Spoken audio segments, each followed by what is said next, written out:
Alô Brasil! Estamos começando mais uma Live Ser COP30, formando a nossa rede nacional do Grupo Ser Educacional, aqui com a Universidade da Amazônia, onde nós estamos, os amigos da Uninorte em Manaus, toda a rede Uninasal, principalmente no Nordeste, mas também aonde a gente tem lá em Fortaleza a Unicet, né? Toda a rede da Unifael também, que está entrando ali no Sudeste, no Sul, e os grandes amigos de Guarulhos, da Universidade de Guarulhos. Então, com essa rede, a gente vai começar mais esse programa com um tema central, né? Nós estamos aqui há praticamente 2 semanas para começar a COP30. E então nós precisamos fazer uma avaliação, como é que está esse ambiente, como é que está a temperatura do ambiente, já que a gente vai tratar de aquecimento global, né, de crise climática, como é que está a temperatura do ambiente político, econômico, internacional, para começar os debates da COP, que já começaram, já teve um pré-COP lá em Bonn, na Alemanha. Acabamos de ter aqui em Brasília uma outra etapa pré-COP de construção já do documento final, e mesmo assim o momento de realização da COP vai ser um momento chave, né? Vai passar pela presença dos estadistas e toda a diplomacia dos países, os técnicos, construindo as referências. E a grande expectativa é que essa COP30 ela seja uma COP que faça avançar o diálogo, né? Porque o último documento com algum resultado nessa direção foi o Acordo de Paris, né, em 2015, 10 anos atrás, né, a COP21. Então nós precisamos agora torcer, mas avaliar, né, a partir das referências da ciência, como está esse cenário internacional para essa pauta que exige mudanças com resultados concretos.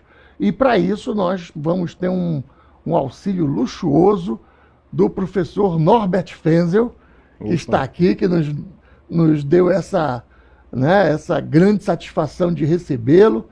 Foi meu professor na geologia, quando eu fiz minha graduação, mas o tempo não passou para ele. O senhor está do mesmo jeito, né? Opa, então, obrigado. O professor Norbert Fensel é austríaco de origem, né? Trabalhou na organização da cooperação do Tratado do Atlântico, né? A cooperação do Tratado dos Países Amazônicos. Dos países amazônicos, né? Então tem uma vivência muito grande no cenário internacional e vai nos dar essa assessoria de luxo. Aproveite. Professor Norbert Fensel, como é que o senhor está vendo essa movimentação aí das principais delegações, a tentativa de negação da crise climática pelo governo americano atual? Como é que está vendo essa movimentação? O senhor acha que a gente vai conseguir avançar os acordos? Bem, nós temos que fazer... Primeiro, muito obrigado pelo convite e esse elogio um pouco quase que exagerado, né? Não, isso é verdade. Tá, muito obrigado. Mas, de qualquer maneira, eu fiz especialmente agora para a COP30, eu fiz uma análise de todas as grandes conferências internacionais desde Estocolmo 72 para cá. E é claro de que uma coisa é fundamental entender é que todas essas conferências internacionais, elas refletem uma determinada situação geopolítica. E houve grandes mudanças geopolíticas desde Estocolmo para cá. Se iniciamos, por exemplo, em 72, em Estocolmo, o clima nem foi mencionado. A essência dessa reunião em Estocolmo foi basicamente aquilo que eles chamavam o meio ambiente humano e a relação entre os países industrializados e os países que estavam procurando a se industrializar. E dentro dessa conferência houve uma digamos assim, um estresse bastante grande entre os países que começaram a sair da colonialização e querendo se industrializar e os países industrializados. E essa questão foi focalizada em cima da questão do meio ambiente humano e do desenvolvimento, ou seja, o desenvolvimento dos países que estão atrasados na industrialização. Entre 72, Estocolmo, e o Rio, a famosa Conferência do Rio, 92, houve 4 conferências que foram muito pouco conversados internacionalmente. Eu, inclusive, tinha umas ou duas dessas reuniões que me escapavam, que era, por exemplo, uma na Áustria, em Villach, que não tenho lembrança disso, mas essas reuniões todas estavam focalizando o clima. Eles estavam tentando introduzir a questão do clima no debate entre os países sobre o desenvolvimento. Inclusive, depois, a questão do meio ambiente humano virou, digamos assim, desenvolvimento sustentável, né? Então, no Rio 92, já houve a criação do IPCC 2 anos antes, e o IPCC já fez O IPCC, o que é o IPCC, professor? É aquele painel internacional sobre o clima. Perfeito. O IPCC é, quase diria, a bíblia, né, da mudança climática.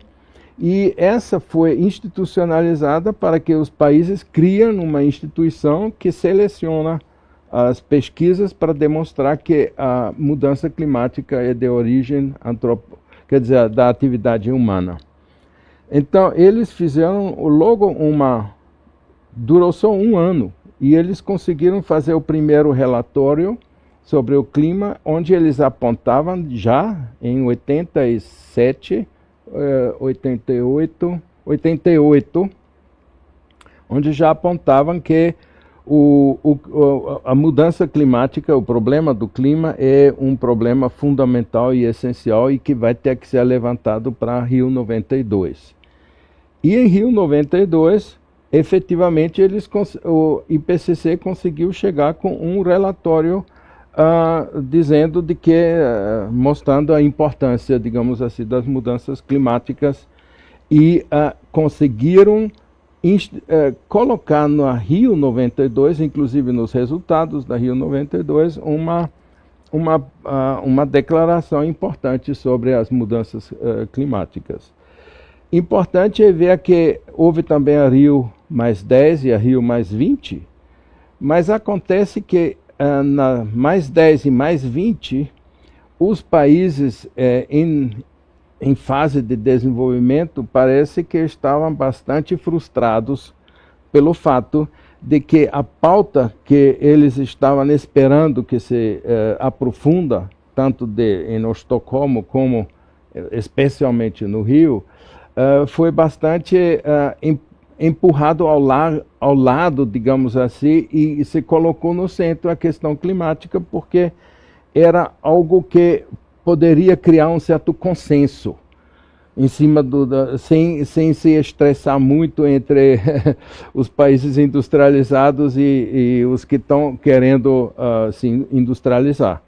O problema é que já em Estocolmo ficou claro que a verdadeira iniciativa foram, na realidade, os grandes empreendimentos europeus e americanos.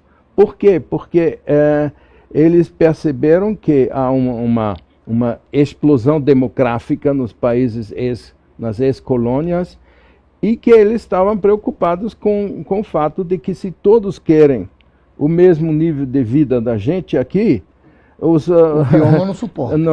O planeta não vai suportar. Por isso que eles fizeram aquela pesquisa, né, os limites do crescimento do Clube de Roma, e que na realidade foi baseado bastante na ideia do Malthus e de outros autores que na realidade se preocupavam basicamente com os recursos do planeta e se preocuparam com o fato de que a população mundial está explodindo.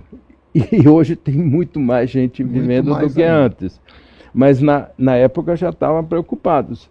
E, ao mesmo tempo, houve esses grandes movimentos sociais contra a Guerra do Vietnã, o movimento de 68, todos esses movimentos sociais criaram um ambiente positivo para que essa conferência em Estocolmo teve tanto um certo apoio, digamos assim, um interesse desses grandes movimentos sociais, mas que estava muito preocupado com a injustiça entre os países desenvolvidos e subdesenvolvidos, o que na época se chamava Terceiro Mundo e tudo isso, do que estavam preocupados com outra coisa. Por isso que a questão do clima não estava em pauta.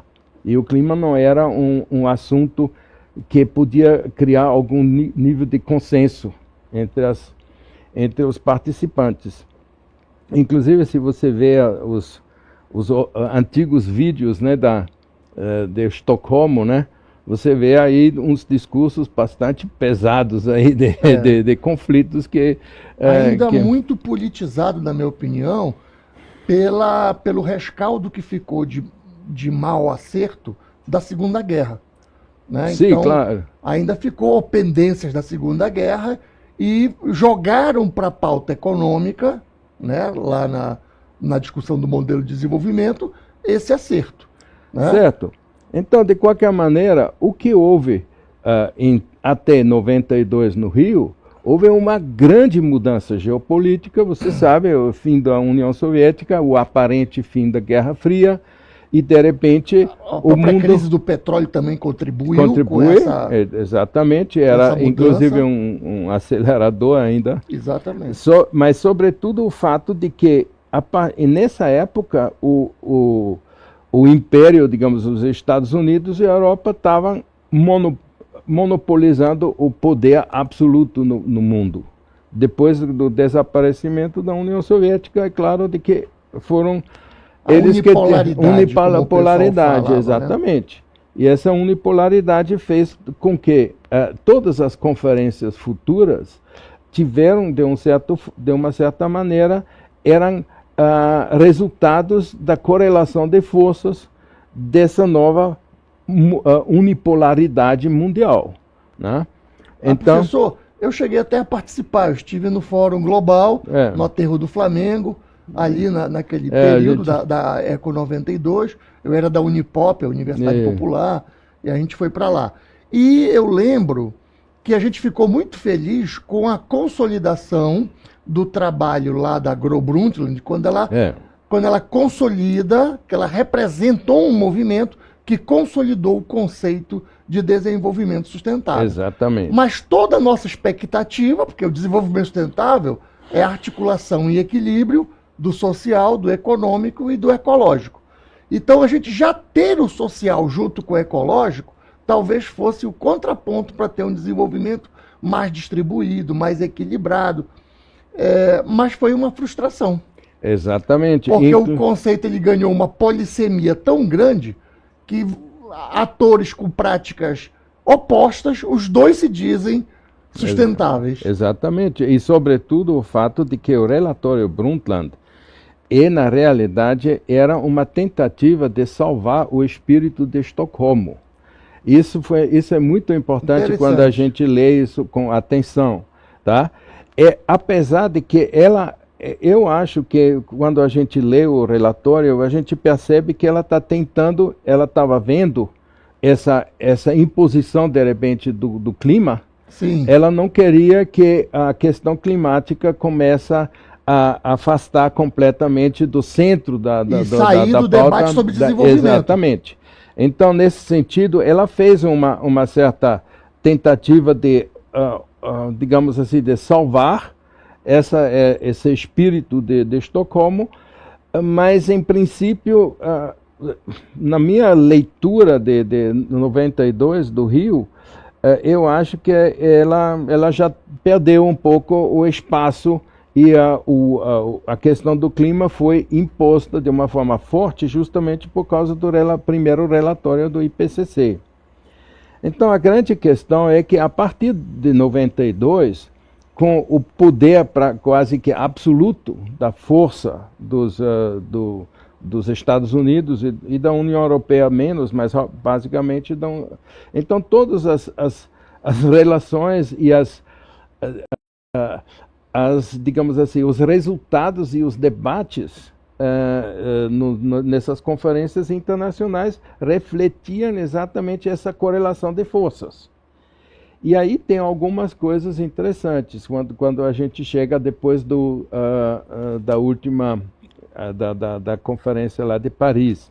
Porque a Paris, ela também é chamada a virada de Paris. Você já ouviu falar dessa terminologia, né? A virada. Sim. Por que a virada? Exatamente, porque volta para o desenvolvimento. Exatamente, mas ainda, digamos assim, os países, digamos, industrializados estavam tentando segurar a rédea, na minha visão desses resultados.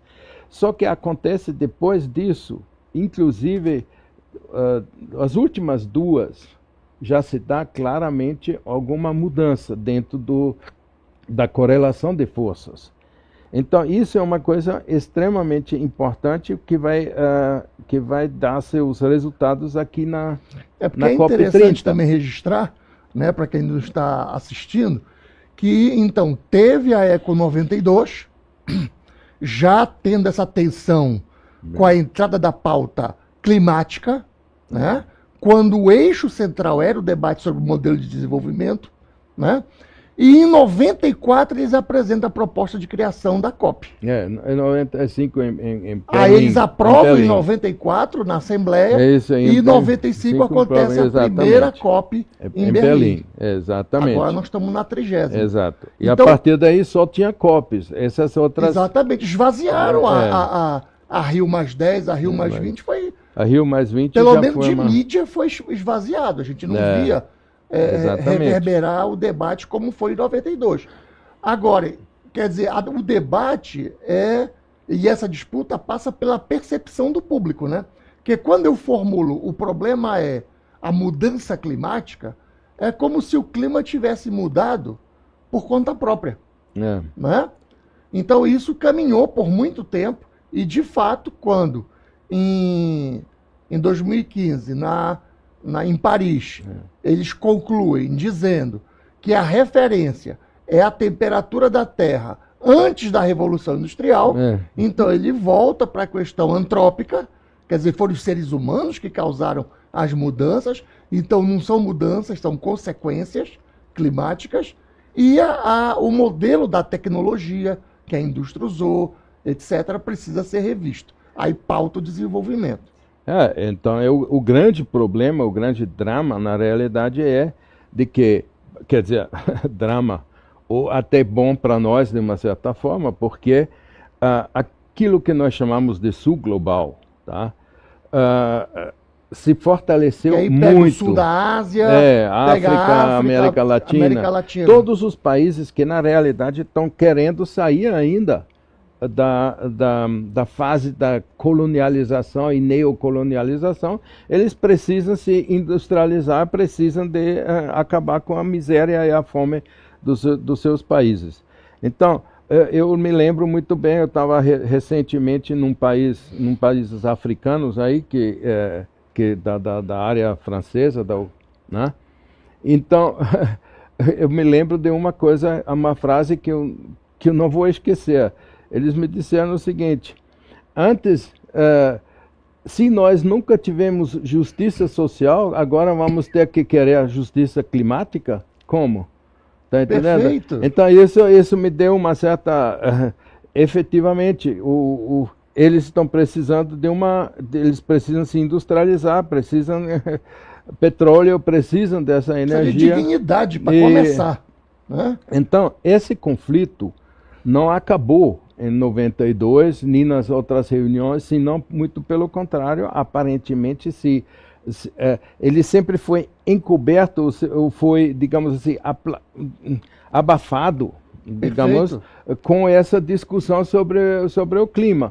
O clima pode ser importante, não é? A questão não é essa, mas se você coloca isso em cima de tudo, Então pode ser que muitas contradições e muitos problemas que precisam ser resolvidos são talvez em certos lugares do mundo mais importantes do que o clima no momento. Então, essa que é a grande dificuldade.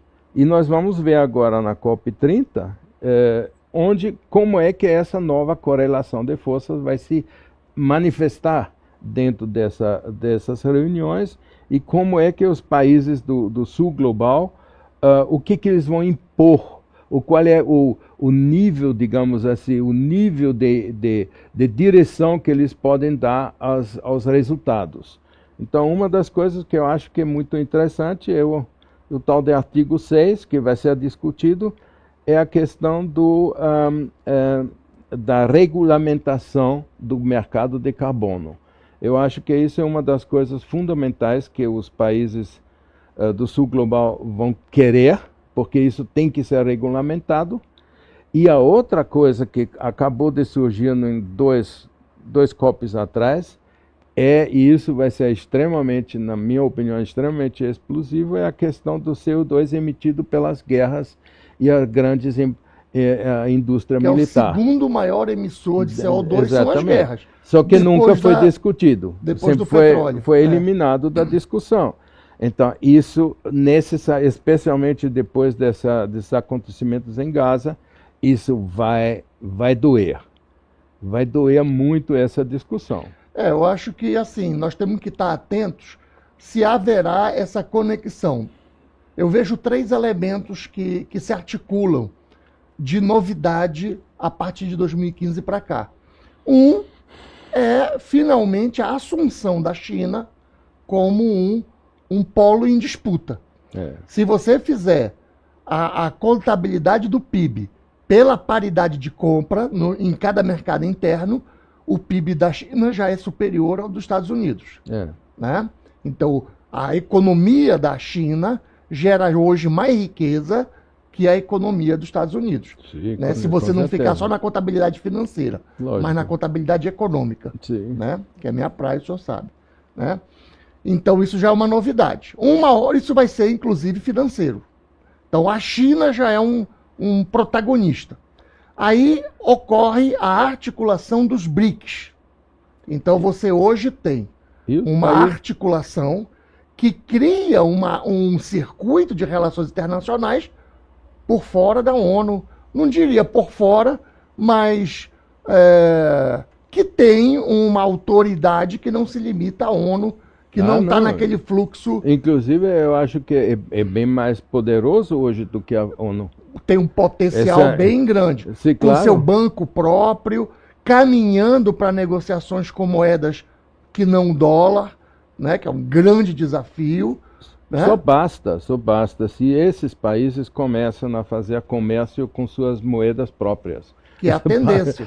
Isso já salva um monte de países do gargalho, porque eles precisam de dólar, né? Exatamente. Então, e aí tem que comprar dólar e o dólar cresce. Agora, fundamentalmente, se trata do desenvolvimento. Eles precisam industrializar os países. Exatamente. Embora não com essa tecnologia, né? Com a tecnologia do petróleo. Se tiver outra melhor... Aí tem a discussão na transição energética. Né? Então aí, exatamente... Porque, na verdade, o debate, professor, desculpe, eu estou lhe provocando aqui para o senhor ajudar a gente. Na verdade, não é o mercado de carbono, é o mercado de financiamento de atividades que a gente tem falado muito de bioeconomia. Então, bioeconomia é a economia do que está vivo ou é a economia do bioma? Então, eu defendo que a gente compreenda como a economia adequada ao bioma. Né? Houve um problema sério nessas discussões, nos COPs, e que às vezes a gente não estava tocando muito. É o seguinte, que há desde a Rio 92, temos a ideia de que quem foi efetivamente, os países que se industrializaram têm uma certa dívida com aqueles que não se industrializaram e, portanto, tinha que dar um apoio para poder, assim, financeiro. Okay. Aí reduz ao financeiro. Aí aconteceu o seguinte, prometeram muitos fundos e financiamentos. Começou com 3 trilhões. Mas acontece o seguinte, de que muitas vezes esses financiamentos foram dados como empréstimos e afundaram ainda mais os países na sua dependência econômica. Então, isso causou um estresse ainda maior. Ou seja, em outras palavras, eu acho que cada COP até aqui e até agora, nós temos que sempre analisar pelo nível da correlação das forças a nível geopolítico. E me parece que muita gente diz que isso vai ser uma COP de virada. Pode ser, mas talvez não como muitos imaginam.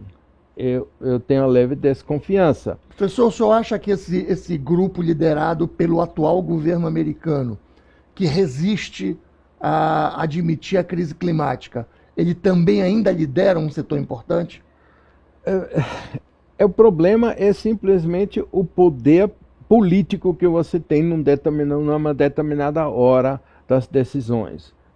Por exemplo, muitos países nesse nível de reuniões, onde tem articulações, e essas articulações funcionam da seguinte forma, né? O país que depende do outro, ele pode fazer uma pressão, tu vai votar a favor disso, tu vai votar a favor daquilo, porque eu te devo isso, tu me deve isso, etc. Quer dizer, essa correlação de forças está mudando, em detrimento dos Estados Unidos e da Europa. E por isso que eu estou sentindo, inclusive, que uma certa tendência de esvaziamento dos europeus, curiosamente. Eu estou vendo isso. E isso não me parece estranho, porque pode ser que eles estão percebendo uma mudança de correlação de forças, e eu não sei o que acontece a esses níveis, obviamente, mas para mim está claro desde quando a Índia gritou, faz 2 ou 3 COPs atrás, aí ficou claro para mim, especialmente agora, ultimamente, com os tarifaços, né, do Trump. O que ele fez? Ele juntou, ele fortaleceu o grupo dos BRICS, o grupo dos asiáticos, porque os países asiáticos são muito potentes, muito potentes. Muito. Você pega a Índia, você pega a Indonésia. Na tecnologia, né? Em tudo. Na indústria tecnológica eles são muito fortes. E tem milhões, tem populações gigantescas, Indonésia, Índia e todos esses países são potências econômicas e potências. Então, essa correlação de forças vai marcar, na minha opinião, a COP30 aqui, e eu estou sentindo uma certa possibilidade de que haja efetivamente uma mudança da correlação de forças que se manifesta melhor, especialmente nas 3 coisas: nos financiamentos, na questão do CO2 emitido pela indústria de guerra e dos conflitos armados, e a questão do mercado de carbono. Pois é, e aí nessa possibilidade, professor, vou lhe colocar um cenário que me incomoda um pouco.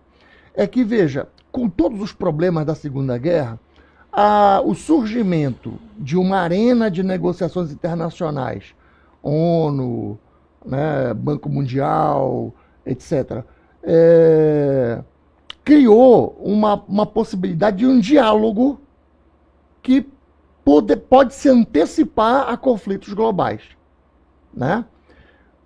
Essa tensão de hoje, principalmente acirrada pelo governo americano, poderia levar, por exemplo, a um colapso, porque, olha, o governo americano retirou financiamento da própria ONU, retirou financiamento mais ainda da OMS, a Organização Mundial de Saúde. Então, toda a estrutura de concertação internacional que foi bancada na estratégia pós-Segunda Guerra pelos Estados Unidos, o próprio governo americano, agora com o Trump, começa a bombardear. Pode haver a quebra dessa estrutura e uma bipolaridade? Eu acho que essa estrutura já está em decomposição. Porque, atualmente, por exemplo, você vê, a ONU não é mais capaz de, por exemplo, parar um genocídio. Isso é uma coisa É um absurdo. O absolutamente que acontece em absurda. Gaza, a ONU ficou Então, como é que completamente pode? fora. Ou seja, esse Conselho de Segurança, por exemplo, tem que ser aumentado, tem que ser modificado completamente.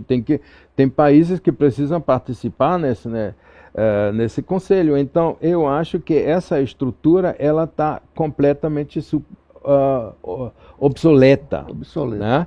Então, essa questão do fortalecimento do Sul Global é exatamente que leva a também uma modificação. Ou a gente modifica a estrutura, ou a gente cria estruturas paralelas que depois vão superar estruturas antigas, mas que Mas são correndo o risco obsoletas. do conflito global, não? Bom, Isso ainda mais com a tendência do governo Trump. Esse conflito global, ele existe, claro. Isso está... Essa possibilidade, estou né? vendo, especialmente agora com a União Europeia. Quando eu falo de conflito global, pessoal, estou me referindo à Terceira Guerra Mundial, vamos dizer assim. E ela tem tem um certo perigo, especialmente agora, porque a União Europeia está completamente focalizada, querendo a guerra contra a Rússia, aparentemente. Todos estão focalizados nisso, a OTAN. Né? Então, eu não sei até que ponto eles vão chegar aí com essa percepção. Eu, pessoalmente, acho que, em última instância, talvez o povo europeu pode ir para a rua tão massivamente que eles param na loucura. Mas no momento ainda, por exemplo, eu vejo as declarações do governo alemão preocupante. Muito preocupante. Né? Italiano.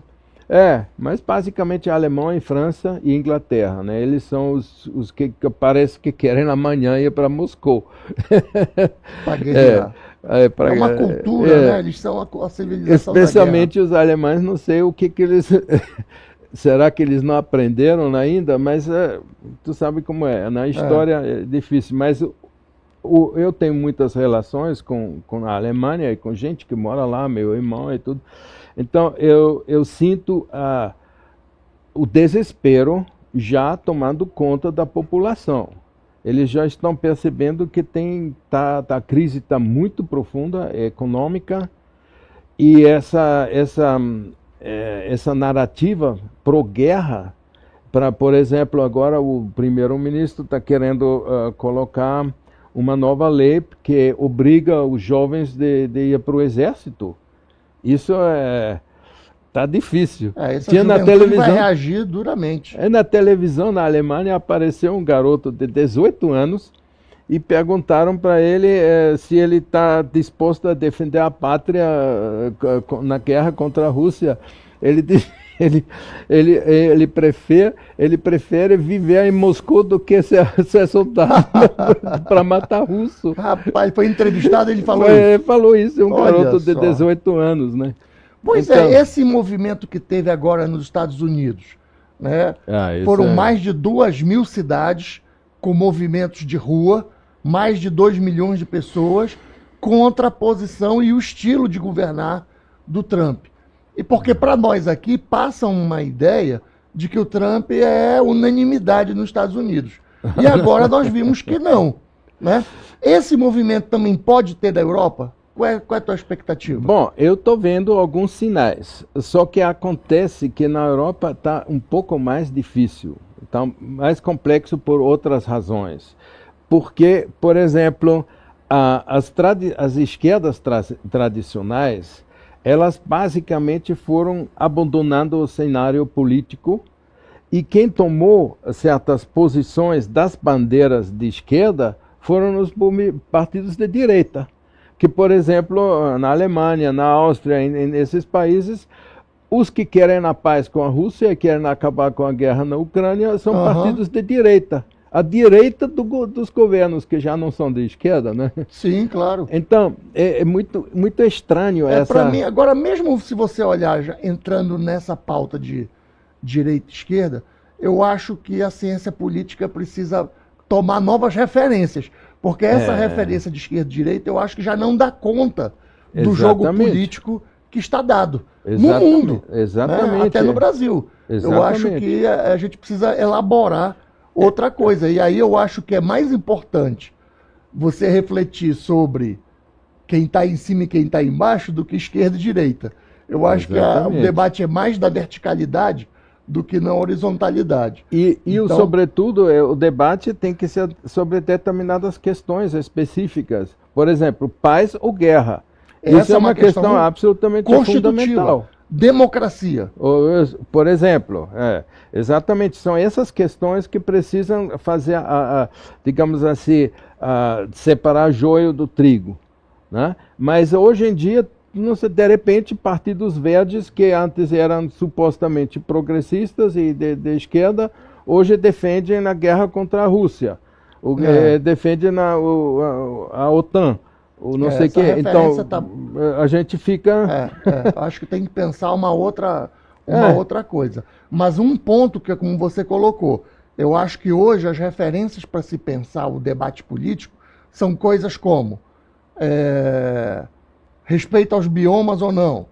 A questão que você colocou agora da paz ou guerra. Isso no momento, né? É absolutamente democracia ou ditadura. E democracia não só na política.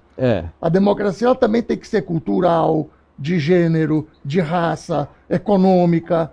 Né? Então você precisa pensar o princípio da democracia em outras dimensões. Exatamente. Para encontrar soluções para os problemas que nós vivemos. Exato. Então, de fato, justiça esse cenário... social, né? Por exemplo, são determinadas questões que precisam ser colocadas no centro e quem está desse lado ou do outro.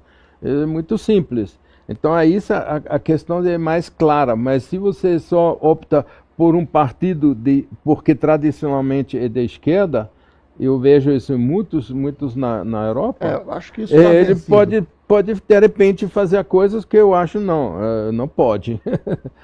Né? Porque antes tinha uma referência do programa de esquerda ser mais ligado a questões sociais.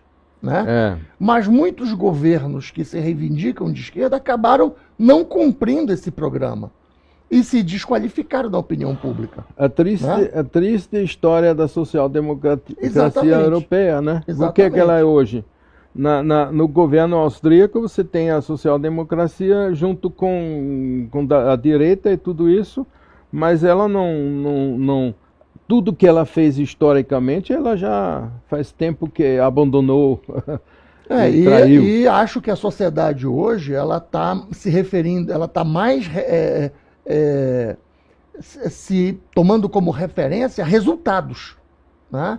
Pelo debate que eu faço com meus alunos em sala de aula, né? Que a gente, esse pessoal é despolitizado, essa geração é despolitizada, essa geração, eu acho que não é bem isso, é que as referências, né? Porque a política é o convívio público, né? Então, como você organiza esse convívio social público? E as referências dessa geração, elas são mais pragmáticas. A minha geração foi muito de ideias. O senhor acompanhou, me lembro. Né? Eu fui presidente do Diretório Central dos Estudantes da Universidade Federal, num combate com a ditadura, etc. Mas passado esses 30, 40 anos, hoje as pessoas estão querendo coisas mais pragmáticas, mais práticas. E resultados mais rápidos. E não tem muito prurido de sair daqui para ir para ali se o resultado for mais promissor. Então agora, e eu vejo isso positivo, porque também tinha muita gente que, com o discurso de esquerda, acumulou privadamente. Sim, né? Com certeza. Então eu acho que é preciso conferir as ideias, mas também os resultados.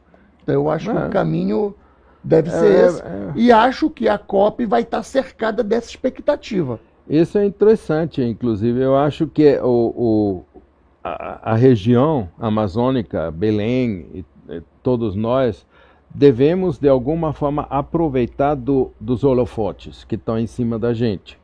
E talvez é possível de dar uma mensagem, digamos assim, para o mundo, aproveitando dessa atenção que nós estamos tendo, que não necessariamente deve ser, talvez não é necessário algo que está sendo discutido concretamente no COP30. Exatamente. Nós temos que aproveitar de muito mais coisas. Por exemplo, que nós estamos enfrentando o fato de que a grande riqueza que está na nossa frente ainda é a grande biodiversidade. O que nós vamos fazer com ela? Vamos fazer a mesma coisa que nós fizemos com os ciclos de exploração anteriores ou vamos fazer coisa melhor?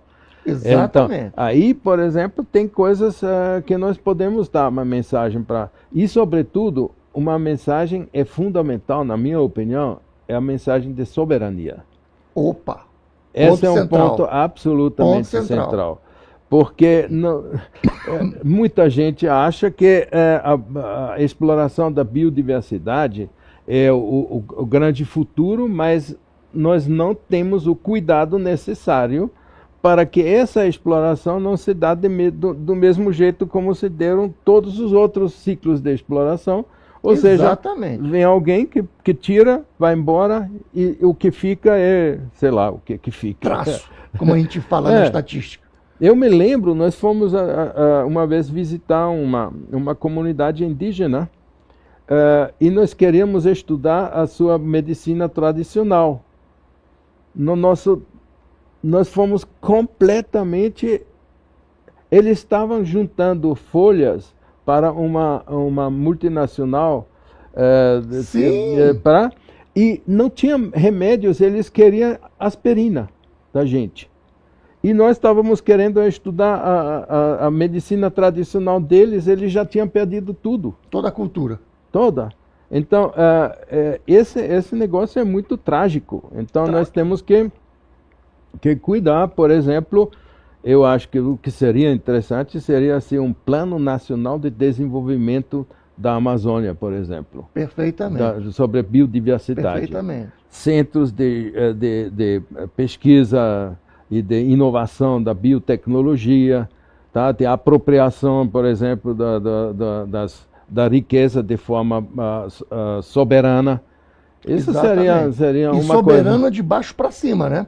Sim, porque muita gente que aborda também a floresta e a biodiversidade não considera que, inclusive, a concentração dessa biodiversidade tem um componente das civilizações que aqui estiveram. Claro. Né? Então, eles olham para a floresta apenas como recurso para retirar, e não como o ambiente de vida das civilizações que ainda permanecem aqui. Né? Então, nós temos que pegar toda a tecnologia, todo o conhecimento que os europeus trouxeram, mas não negar todo o conhecimento que as civilizações que estavam aqui, antes dos europeus chegar, também ofertam, ainda hoje. Né? Porque, por exemplo, eu me criei aqui em Belém, professor, quando eu era pequeno, eu não tomava remédio. A minha mãe tinha planta no quintal, mandava pegar a planta e fazer chá. Né? Então a gente se curava para ir na farmácia comprar um remédio só se fosse um estado grave, uma doença grave. Né? Mas no dia a dia, a gente não ia na farmácia. Hoje você vai aqui em Belém, é uma farmácia em cada esquina, como é nas capitais do Brasil. Né? Ora, se tem tanta farmácia, então nós temos pouca saúde. Ao contrário do que parece, é porque nós temos pouca saúde. Se a gente tivesse saúde, não tinha farmácia. Né? Exatamente. Então, você tinha uma medicina que curava. Só que os laboratórios pegaram essa medicina natural, ancestral, e botaram nas cápsulas. Né? E deseducaram a população de recorrer a essa medicina natural. Exatamente. Né? Porque você vai na cápsula, tá lá a substância da planta que você antes fazia um chá. De qualquer maneira, eu só acho que essa que é a última grande fronteira que nós temos. Com certeza. E se ela não for, se a apropriação dessa não for debaixo de um plano, de uma estratégia de soberania, tanto nacional como regional, mas tem que ser um plano realmente que é baseado nesse conceito. Aí, o que vai ser depois? Vai ter nada. Pode ser tarde, né?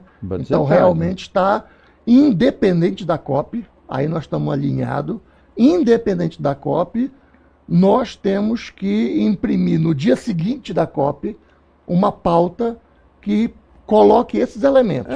E jamais... né? A partir da soberania, que aqui eu uso muito o termo protagonismo, né? Porque a soberania ninguém vai dar para a gente.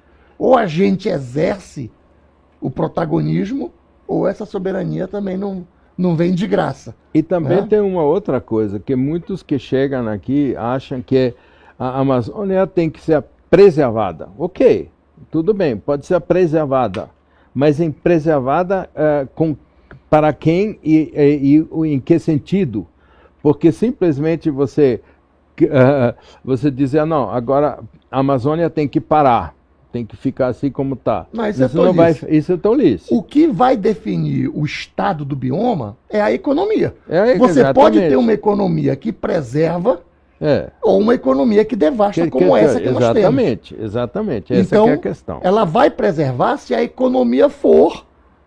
Mas tem que ser de preservação. A favor da qualidade de vida da população. A partir da qualidade de vida, isso. Desde a dignidade, né, até a sua... Exatamente. Esse aqui é o fundamental, porque tu não pode dizer, por exemplo, muitos com esse mercado de carbono, eu falei com muita gente lá na Europa, né? Sim. Eles acham o seguinte, não, nós vamos comprar os créditos e vocês não tocam na floresta. Pronto. Tá resolvido. Então eu falei o seguinte, você quer que a gente vira quadra florestal? O quê? Exatamente. E vai todo mundo ficar na rede, se embalando. E vocês nos pagam, né, tá entendendo? Pra gente olhar para a floresta. E quando não quiserem mais pagar? Pois é. E qual é o preço que vocês vão pagar para isso? Qual é o valor, né? Então, quer dizer, isso tem assim, uma visão conservacionista, que a população precisa pescar, precisa ir para a floresta, precisa tirar açaí, precisa tirar isso. Então, precisa usar. Só que de que forma? E assim, com uma outra ótica cultural. Eu tenho colocado aqui, vou partilhar com o senhor, eu tive um momento com os índios Uarau, né? Etnia Uarau, essa que veio da Venezuela e tal. E lá no momento eu perguntei, como é que fala trabalho na língua de vocês? Aí eles conversaram entre eles, aí veio uma senhora já idosa, disse, professor, não tem essa palavra no nosso idioma. Tem pescar, para roça, tem caçar, tem plantar, mas essa ideia de trabalho como vocês têm, nós não temos. Porque a relação cultural de pertencimento, eles pertencem à terra, não é a terra que é deles. Então tem toda uma abordagem, né, que é bastante diferente da nossa visão. Então nós precisamos também encarar o desafio desse pluralismo. Né? Então seria bom a gente aproveitar, de fato, essa visão que o mundo está olhando para a região. Com certeza. E ter um discurso coerente, tá entendendo? E mostrar os problemas de forma coerente, para não... quer dizer, para ver se tem algum benefício, digamos assim, desse holofote que vem em cima da gente, porque tem uma quantidade de informações contraditórias e um caos informativo. Assim. Mas é preciso ter essa informação para todo mundo. Então, por exemplo, aqui na Amazônia, que virou, o modelo é liderado, como é no Brasil todo, pela lógica das commodities. Sim, né? Claro. Seja mineral, animal, vegetal. Então, veja, já está provado, as pesquisas já mostraram, 1 hectare de açaí gera muito mais valor, mesmo no sistema de mercado, do que 1 hectare de soja. Pecuária, então, nem se fala. Nós temos uma densidade de pecuária de 0,7 boi por hectare. Ou seja, dá 1 boi por 1,5 hectare. Então é muito espaço para uma cabeça de boi. Se você estivesse plantando açaí, vamos dizer, já ganharia muito mais. Né? Se você praticar agrofloresta, a diversidade da plantação, o uso de adubo orgânico, né, da própria floresta, então você tem uma capacidade de produção com um valor agregado muito maior e muito mais próximo da cultura local. Né? Exato. Então você precisa ter um desenvolvimento, que aí eu tenho proposto para os colegas da economia, disse, olha pessoal, eu acho que a gente tem que pensar, não é no desenvolvimento sustentável, a gente tem que pensar no desenvolvimento amazônida. O que é desenvolver esse bioma? Exatamente. Entendeu? E aí que assim como talvez a gente tenha que ter o desenvolvimento do cerrado, entendeu? O desenvolvimento do semiárido, o desenvolvimento da Mata Atlântica, dos pampas, porque cada desenvolvimento envolve uma cultura, envolve uma referência territorial de ocupação, envolve tecnologias, envolve mercados específicos. Então, é um conjunto o desenvolvimento é um conjunto integrado de fatores, né? E é o maior laboratório que ainda existe no planeta para você pesquisar coisas que nós desconhecemos. Por exemplo, um cientista recentemente me falou o seguinte, ele disse, você tem uma ideia de quantos micro-organismos ainda existe na Amazônia que nós não conhecemos e que tem um valor imenso que precisa ser pesquisado. Então, o que nós precisamos? Centros de biotecnologia, ciência de inovação, eu tive a oportunidade de apropriação. De entrevistar o Carlos Nobre, há 15 dias atrás. E ele fala, a estimativa é que a gente conheça hoje 20% da biodiversidade da Amazônia. Isso já é muito. Pois é, é uma estimativa, assim, né? Mas não se tem certeza. Né? E a última grande descoberta foi uma substância na casca do uxi, que resolve problemas do aparelho digestivo. E é infindável isso. Muito, né? Muito grande esse potencial. Só que nós temos que cuidar. Nós temos que ter efetivamente um plano estratégico de desenvolvimento dessa região. Então, não pode ser simplesmente assim, cada um vem e faz um negócio e... Eu sinto que a coisa tá meio...